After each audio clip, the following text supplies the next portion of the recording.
court, there was a fine manor house, and a lord and a lady ran that manor house very well, and they had a brand new baby boy. They named him Philip. And when Philip was born, the first time he took a breath, he sneezed. And everybody knows that a baby that sneezes upon taking its first breath is going to be very smart. And Philip was. By the time he was 3, he was reading and writing poetry. By the time he was 5, he was helping his father with taxes. By the time he was 6, he was taking interest in the estate. But when he was 7, right around when he was 7, he disappeared. He went to bed, and in the morning, he was gone. Now, his parents were obviously distraught. They turned the house upside down looking for him. They searched the village. Nobody had seen or heard anything of him, and the hope that he had brought to that whole place left with him. And so the hours of fear after he was missing turned into days, and the weeks of sort of deep sadness turned into months and years. And as time passed, it was like a collective depression had fallen over not just the manor house, but that whole village.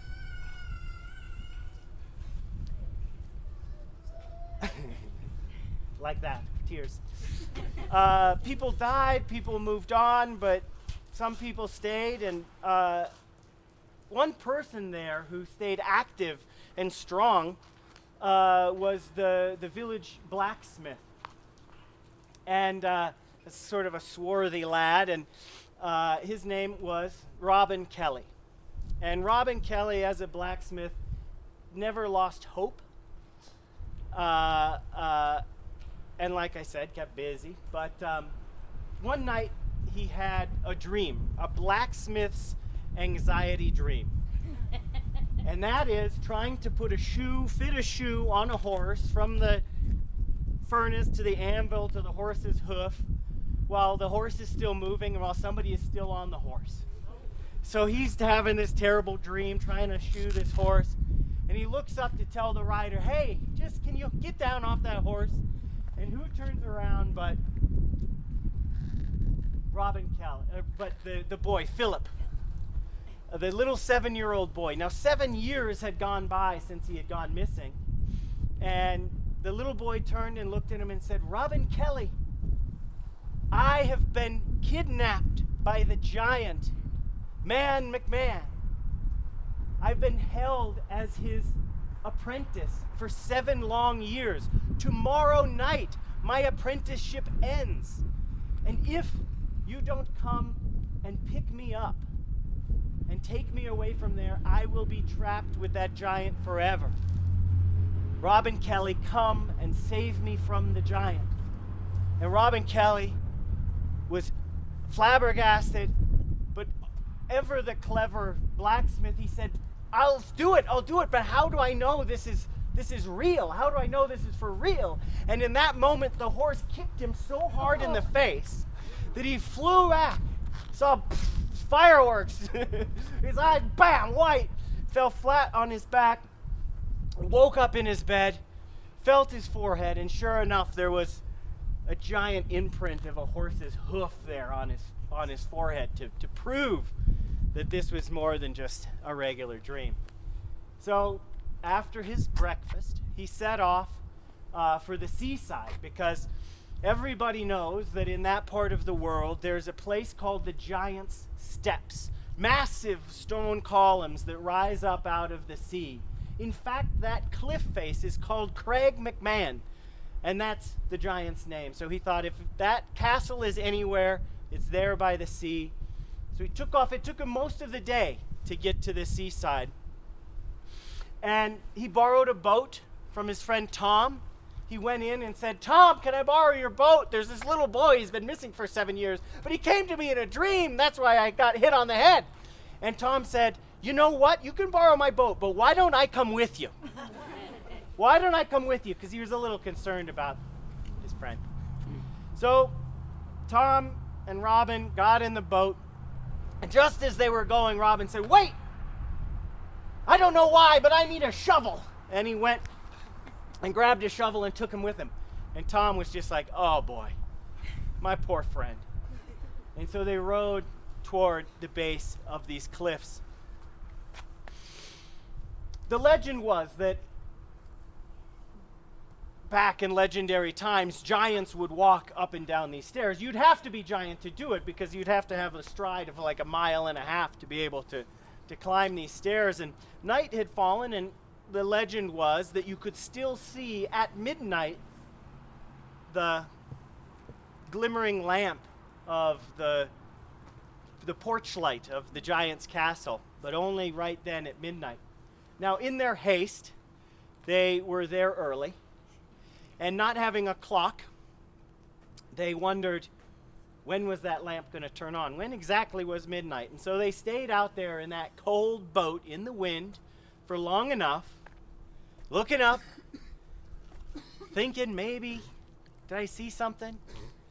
For long enough for Rob and Kelly to finally break the silence and say, "Tom, I'm afraid I brought you all the way out here just on the say-so of a dream."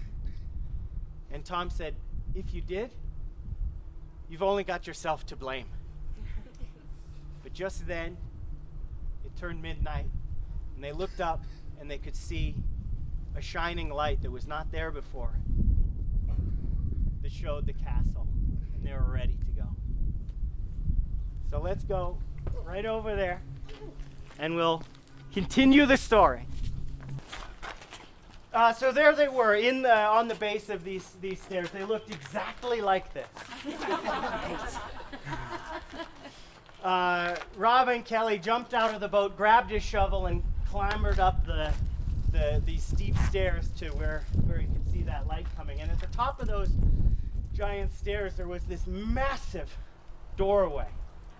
Black, carved faces everywhere, horrible, phantasmagoric faces where an eyeball of one guy was like the mouth of another one, where like a grotesque gargoyle's chin was like the nose of another creature. It filled him with dread.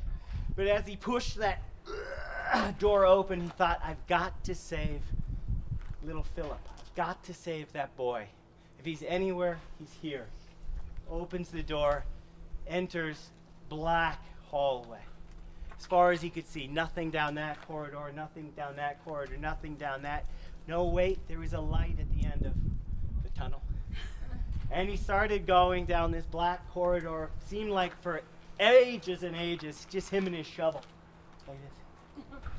And when he finally got to the end of the hall, he was right. That light was actually a giant chandelier, a crystal chandelier that was hanging over a black basalt table with huge stony figures around it, as if in some kind of meeting or dinner party. And at the head of the table, there was Mahon McMahon, the giant, who had been sitting there for so long, his robes of iron reaching down to the ground, and his beard that had grown into the stone table itself. But his eyes were like fire, and when he saw Robin there in the doorway with his shovel, he said, "Who are you?" And he said, "I'm Robin Kelly. I'm here to pick up Philip of Royhan, and today his 7 years are up, and I'm here to pick him up." The giant stood, his iron robe just like clanging, his beard tearing out of the stone table, sending shards of stone everywhere. "Follow me." And brought Robin Kelly into another giant hallway, and this one was filled with bunk beds. Rows and rows of hundreds of bunk beds, and then hundreds of little boys, 7 years old, all the same age, lined up, terrified, in the dark, standing, waiting. And the giant says, "Philip is here with his friends. Choose him, and he can go, but beware, you have one chance. If you pick the wrong boy, he stays and you die. So choose wisely. And Robin Kelly thought, I'm not prepared for this. There's hundreds of them. How am I going to figure it out? He thought, I've got to stall. I've got to buy some time. And he said to the giant, well, you know, even though you're keeping them in the cold and dark in this windowless room with no air or light, I can tell you care about these boys. And the giant turned and looked at him, and he said, an honest blacksmith. Put her there. He reached out his monstrous hand to Ryan Kelly. Ryan Kelly grabbed his shovel, put it in the giant's hand. The giant took the shovel and crushed it around his hand, just what he would have done to Ryan, to Robin if Robin would have put his hand out. Crushed the shovel. The boys went wild with laughter. The room exploded with joy as this giant was embarrassed. The giant flushed red, snapped his fingers, and all of the boys in an instant turned to birds, flapping all over the giant hallway. And in that moment, Robin Kelly said, Giant, I know which boy is Philip. I'm ready to choose.